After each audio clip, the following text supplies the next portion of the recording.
Hello everyone, welcome to the next section. നമ്മൾ Automotive Mechatronics Module 1 ആണ് discuss ചെയ്തുകൊണ്ടിരിക്കുന്നത്. ഈ സെക്ഷനിൽ ലെക്ചർ 5 പാർട്ട് 7 ആണ്. നമ്മളിതിൽ ഡിസ്കസ് ചെയ്യുന്നത് ഫ്ലോ സെൻസേഴ്സിനെ കുറിച്ചാണ്. അപ്പോൾ ഫ്ലോ സെൻസേഴ്സിൽ അൾട്രാസോണിക് ഫ്ലോ മീറ്ററിനെ കുറിച്ചാണ് ഈ സെക്ഷനിൽ നമ്മൾ ഡിസ്കസ് ചെയ്യുക. അപ്പോൾ നമ്മൾ ഡിഫറെൻറ്റ് ടൈപ്സ് ഫ്ലോ സെൻസേഴ്സിനെ പഠിച്ചു. അതിൽ വരുന്ന ഒരു ടൈപ്പാണ് അൾട്രാസോണിക് ഫ്ലോ മീറ്റർ. അപ്പോൾ അൾട്രാസോണിക് ഫ്ലോ മീറ്റർ എന്ന് പറയുമ്പം it's a type of flow meter measures the velocity of fluid with ultrasound. അപ്പോൾ അൾട്രാസോണിക് സൗണ്ട് വെച്ചിട്ട് ഫ്ലൂയിഡിന്റെ വെലോസിറ്റിയെ കാൽക്കുലേറ്റ് ചെയ്യുന്നതിനാണ് നമ്മൾ എന്ത് പറയുന്നത്, അൾട്രാസോണിക് ഫ്ലോ മീറ്റർ എന്ന് പറയുന്നത്. എന്നിട്ട് നമ്മൾ എന്ത് ചെയ്യുന്നു, കാൽക്കുലേറ്റ് ദ വോളിയം ഫ്ലോ എത്രയാണെന്നുള്ളത് കാൽക്കുലേറ്റ് ചെയ്യുന്നതാണ് അൾട്രാസോണിക് ഫ്ലോ മീറ്റർ. അപ്പോൾ അൾട്രാസോണിക് ഇതിനകത്ത് നമ്മൾ യൂസ് ചെയ്യുന്ന ട്രാൻസ്ഡ്യൂസേഴ്സ് ആണ്. അപ്പോൾ അൾട്രാസോണിക് സൗണ്ട് ട്രാൻസ്ഡ്യൂസേഴ്സ് ആയിരിക്കും യൂസ് ചെയ്യുന്നത്. ഈ ട്രാൻസ്ഡ്യൂസേഴ്സ് ആയിരിക്കും എന്ത് ചെയ്യുന്നത്, അൾട്രാസോണിക് വേവ്സിനെ പ്രൊഡ്യൂസ് ചെയ്യുന്നത്. The flow meter can measure the average velocity along the path of an emitted beam of ultrasound by averaging the difference in measured transit time between the pulses of ultrasound propagating in to the and against the direction of flow by measuring the frequency shift from the Doppler effect. Doppler effect വെച്ചിട്ടാണ് ഈ ultrasonic flow meter work ചെയ്യുന്നത്. അപ്പോൾ നമുക്ക് ultrasonic transducers ഉണ്ടെന്ന് പറഞ്ഞാൽ ഈ transducers എന്ത് ചെയ്യുന്നു, അൾട്രാസോണിക് വേവ്സിനെ പ്രൊഡ്യൂസ് ചെയ്യുന്നു. എന്നിട്ട് ഈ വേവ്സിനെ എമിറ്റ് ചെയ്യണം. അപ്പോൾ ഈ ബീം എമിറ്റ് ചെയ്തിട്ട് റിട്ടേൺ ആവുന്നതിൻ്റെ ആവറേജ് നമ്മൾ എന്ത് ചെയ്യുന്നു, മെഷർ ചെയ്യുന്നു. എന്നിട്ട് ആ ആവറേജ് മെഷർ ചെയ്യുന്ന പറഞ്ഞാൽ എന്താണ്, ഇതിൻ്റെ ട്രാൻസിറ്റ് ടൈമാണ്. അപ്പം ഈ പൾസ് അൾട്രാസോണിക് സൗണ്ട് പ്രൊപ്പഗേറ്റ് ചെയ്തിട്ട് ആ ഫ്ലോയുടെ ഡയറക്ഷന് എഗൻസ്റ്റ് ആയിട്ട് എന്ത് ചെയ്യുന്നു, ഈ അൾട്രാസോണിക് സൗണ്ട്സ് മൂവ് ചെയ്യണം. അപ്പം അങ്ങനെ മൂവ് ചെയ്ത് പോയിട്ട് അതിനെടുക്കുന്ന ട്രാൻസിറ്റ് ടൈം, ആ പൾസസ് പോയിട്ട് വരാൻ എടുക്കുന്ന ട്രാൻസിറ്റ് ടൈമിൻ്റെ ആവറേജ് വെച്ചിട്ടായിരിക്കും നമ്മൾ എന്ത് കണ്ടുപിടിക്കുന്നത്, എത്രയാണ് ആ വെലോസിറ്റി ഓഫ് ഫ്ലോ എന്നുള്ളത് കണ്ടുപിടിക്കും. അതായത് ഡ്രോപ്ലർ എഫക്റ്റ് വെച്ചിട്ടാണ് കണ്ടുപിടിക്കുന്നത്. ഡ്രോപ്ലർ എഫക്റ്റ് എന്ന് പറഞ്ഞാൽ എന്താണ്, the change in frequency of wave length of a wave in relation to an observer who is moving relative to the wave source. അപ്പോൾ ഈ ഡ്രോപ്ലർ എഫക്റ്റ് വെച്ചിട്ടായിരിക്കും അൾട്രാസോണിക് ഫ്ലോ മീറ്റർ വർക്ക് ചെയ്യുന്നത്. അപ്പോൾ അൾട്രാസോണിക് ഫ്ലോ മീറ്ററിന്റെ working നോക്കിക്കഴിഞ്ഞാൽ ultrasonic flow meters use sound waves to determine the velocity of fluid flowing in a pipe. At no flow condition, the frequency of an ultrasonic wave transmitted into a pipe and its reflection from the fluid are the same. ഇപ്പോൾ ഒരു പൈപ്പിനകത്ത് fluid ഉണ്ട്, ആ fluid flow ചെയ്യുന്നതിന് റെസ്റ്റിലിരിക്കുകയാണെങ്കിൽ ഈ frequency of ultrasonic wave transmitted into a pipe and its reflection from fluid എന്തായിരിക്കും, same ആയിരിക്കും. Under flowing condition, ഇപ്പം നോ ഫ്ലോ കണ്ടീഷനിൽ പോയിട്ട് വരുന്ന ഫ്രീക്വൻസി സെയിം ആയിരിക്കും. ഇനി ഫ്ലോയിങ് കണ്ടീഷൻ ആകുമ്പോൾ എന്തായിരിക്കും, ഈ frequency reflected wave is different due to the Doppler. അപ്പോൾ ആ ഫ്രീക്വൻസിയിൽ ഡോപ്ലർ എഫക്റ്റ് മൂലം എന്ത് വരുന്നു, ഡിഫറൻസ് വരുന്നു. അപ്പോൾ ഫ്ലൂയിഡ് ഫാസ്റ്ററായിട്ട് മൂവ് ചെയ്യുന്നതായിരിക്കും, ഈ ഫ്രീക്വൻസി ഷിഫ്റ്റ് ഇൻക്രീസ് ചെയ്യുകയും ആ ഇൻക്രീസ് അനുസരിച്ചുള്ള ഫ്ലൂയിഡിന്റെ വെലോസിറ്റി നമ്മൾ കാൽക്കുലേറ്റ് ചെയ്യുകയും ചെയ്യുന്നത്. The transmitter process signals from the transmitted wave and its reflection to determine the flow rate. അപ്പം അങ്ങനെ നമുക്ക് എന്ത് കണ്ടുപിടിക്കാൻ പറ്റും, ഫ്ലോ റേറ്റ് എത്രയാണെന്നുള്ളത് കണ്ടുപിടിക്കാനായിട്ട് സാധിക്കും. അപ്പം ഇത് രണ്ട് ടൈപ്പാണ് വരുന്നത്. ടൈം ട്രാൻസിറ്റ് ഫ്ലോ മീറ്റർ ആണ് ആദ്യത്തെ ടൈപ്പ്. അപ്പം transit time ultrasonic flow meter എന്ന് പറഞ്ഞാൽ send and receive ultrasonic waves between transducers in both the upstream and downstream ഡയറക്ഷനിലുള്ള പൈപ്പിനകത്ത് അപ്സ്ട്രീം ഡയറക്ഷനിലും ഫ്ലോയുടെ ഡൗൺ സ്ട്രീം ഡയറക്ഷനിലും നമ്മൾ എന്ത് പിടിക്കുന്നുണ്ട്, ട്രാൻസ്ഡ്യൂസേഴ്സിനെ വെച്ചിട്ട് അൾട്രാസോണിക് വേവ്സിനെ നമ്മൾ പ്രൊഡ്യൂസ് ചെയ്യുന്നുണ്ട്.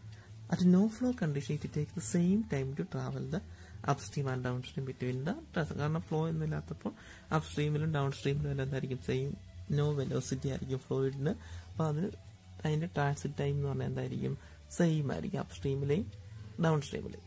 Under flowing condition the upstream wave will travel slower and take more time than the downstream wave. Flow വാട്ടറോ അല്ലെങ്കിൽ ഏതെങ്കിലും ഫ്ലൂയിഡോ ഫ്ലോയിങ് കണ്ടീഷൻ ആയി കഴിഞ്ഞാൽ അപ്സ്ട്രീമിലെ വേവ് എന്തായിരിക്കും, ട്രാവൽ സ്ലോവർ ആയിരിക്കും. അത് ഇപ്പം എന്തും മോർ ടൈം എടുക്കും ഡൗൺ വേവിനേക്കാളും എടുക്കാനായിട്ട്. When the fluid moves faster, the difference between the upstream and downstream time increases. അപ്പോൾ ഫ്ലോ ഫാസ്റ്റ് ആയി കഴിയുമ്പം എന്ത് വരുന്നു, ആ ഡിഫറൻസ് ഇൻക്രീസ് ചെയ്യും. അപ്സ്ട്രീമിന്റെയും ഡൗൺസ്ട്രീമിന്റെയും ടൈമിംഗ് ഇൻക്രീസ് ചെയ്തുകൊണ്ടിരിക്കും. The transmitter processes upstream and downstream times to determine the flow. അപ്പൊ നമ്മൾ എന്ത് ചെയ്യുന്നു, അപ്സ്ട്രീം ടൈമിന്റെയും ഡൗൺസ്ട്രീം ടൈമിന്റെയും വെച്ചിട്ടായിരിക്കും എന്ത് കണ്ടുപിടിക്കുന്നത്, ഫ്ലോ റേറ്റ് കണ്ടുപിടിക്കുന്നത്.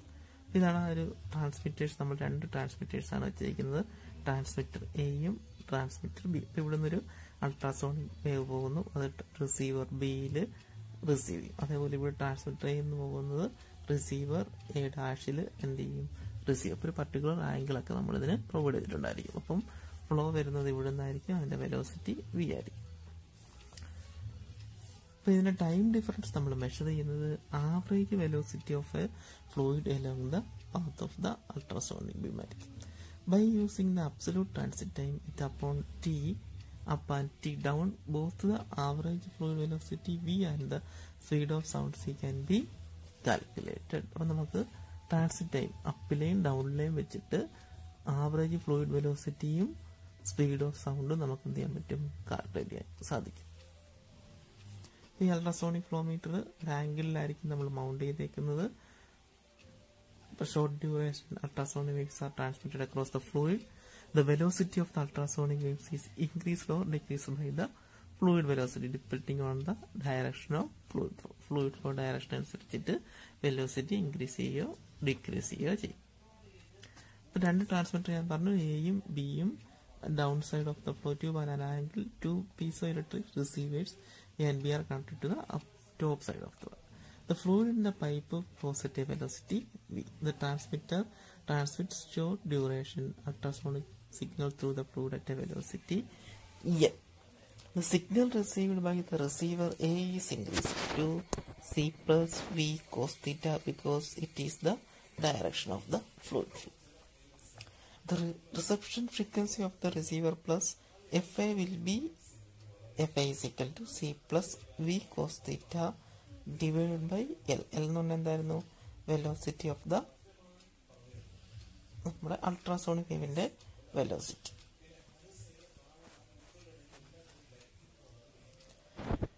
If the reception frequency is given by F is equal to c minus v cos theta divided by L. The difference in frequency is given by Fa minus Fb. അപ്പം നമ്മൾ Fa എന്ന് പറയുന്നത് എന്തായിരുന്നു, c plus v cos theta divided by L ഉം Fb എന്ന് പറയുന്നത് c minus v cos theta divided by L ഉം. അപ്പം അതിന്റെ ഡിഫറൻസ് എന്ന് പറയുന്നത് പറ്റും 2v cos theta divided by L നമുക്ക് അതിന്റെ ഡിഫറൻസ്. അപ്പം time duration delta T is equal to L divided by 2v cos theta into sin delta t which is equal to 1 by delta f, where theta എന്താണ്, angle between the path, L distance between the transmitter and receiver ആയിരിക്കും. The velocity of the ultrasonic signal transmitted by A is received by the receiver. V will be reduced by the fluid velocity. It creates a retardation of c plus v cos theta. By measuring the difference in repetition frequency delta f and by knowing the value of theta and L, the velocity of fluid can be measured, or the flow velocity can be computed by measuring the time difference between the two pulses in either directions. അങ്ങനെയാണ് അത് velocity measure ചെയ്യുന്നത്. ഇനി അടുത്ത second ടൈപ്പാണ് Doppler shift ഫ്ലോമീറ്റേഴ്സ്. മറ്റേതിനകത്ത് എന്തായിരുന്നു, ഒരു ട്രാൻസ്മിറ്ററും റിസീവറും ഉണ്ടായിരുന്നു. ഇതിനകത്തെന്ന് പറയുമ്പം another method of ultrasonic flow measuring is the use of Doppler shift that result from the reflection of an ultrasonic beam of sonically reflective materials. ഇതാണ് ഇതിന്റെ പ്രത്യേകത. ഇതിനകത്ത് റിഫ്ലക്റ്റ് ആവുന്നത് ഒരു സോണിക്കലി റിഫ്ലക്റ്റീവ് മെറ്റീരിയൽസ്, അതായത് എന്താണ്, സോളിഡ് പാർട്ടിക്കിൾസ്, അതായത് സോളിഡ് പാർട്ടി എന്തെങ്കിലുമൊക്കെ സോളിഡ് പാർട്ടിക്കിൾസ് നമ്മുടെ ഫ്ലൂയിലുണ്ടെങ്കിൽ അത്, അല്ലെങ്കിൽ എന്തായിരിക്കും, air bubbles in the fluid entrained ആയിട്ടുള്ള എയർ ബബിൾസ്, അല്ലെങ്കിൽ turbulence of the fluid it self.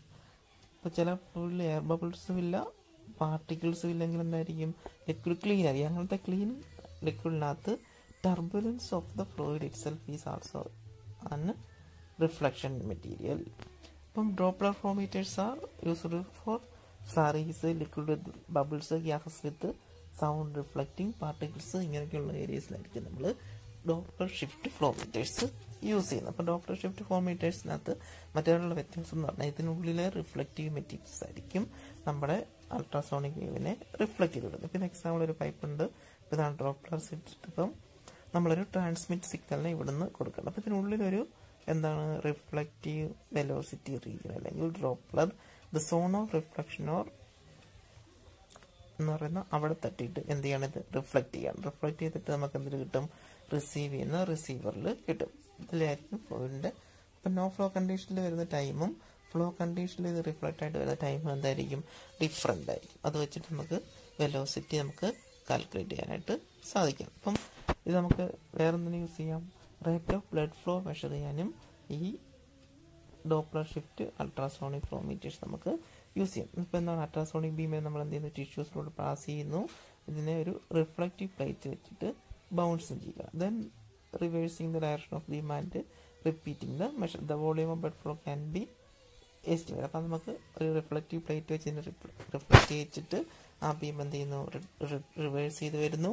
അങ്ങനെ നമുക്ക് volume of blood flow measure ചെയ്യാൻ. The frequency of the transmitted beam is affected by the movement of blood in the vessel and by comparing the frequencies of the upstream beam versus downstream. The flow of blood through the vessel can be measured. The difference between the two frequencies is the measure of true volume of flow. A wide beam sensor can also be used to measure the flow independent of the cross-sectional area of blood vessel.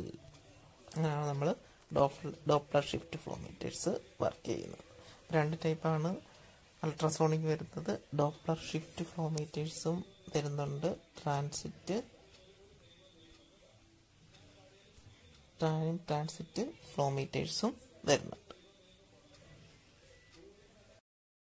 The fluids flowing through pipes often have completely different properties. Therefore, different principles are required for their measurement. One principle is flow measurement based on the differential transit time method using ultrasound. The basic physics of this principle can be traced back to the English physicist and Nobel Prize winner Lord Rayleigh. His book on the theory of sound, published in 1877, describes the propagation of sound waves in solids and gases.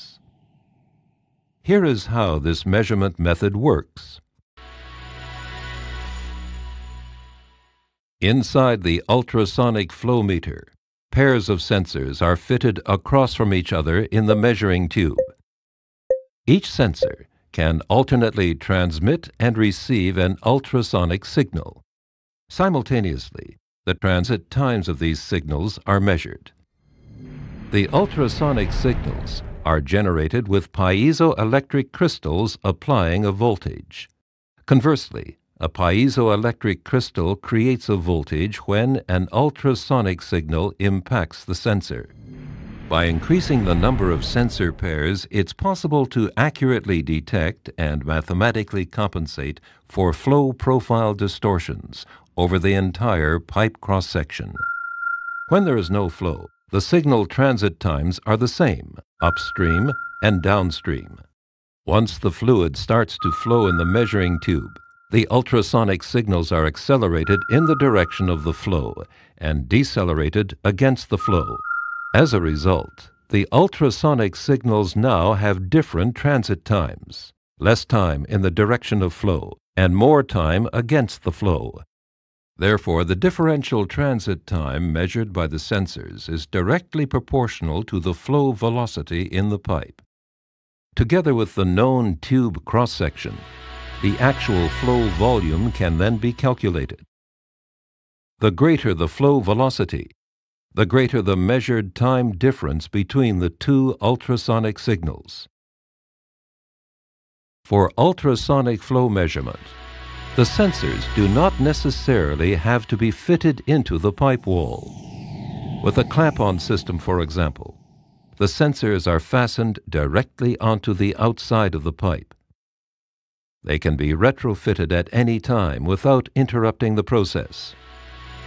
With clamp-on sensors, the ultrasonic signal is passed directly through the pipe wall and into the fluid. The signal continues through the fluid, is reflected on the opposite pipe wall and then measured by the second sensor. In this example, with a 2-traverse installation, the clamp-on design is unique because flow rates can be measured in very large pipes, up to 4 meters in diameter. This possibility increases the areas of application, for example in the water and hydroelectric industries.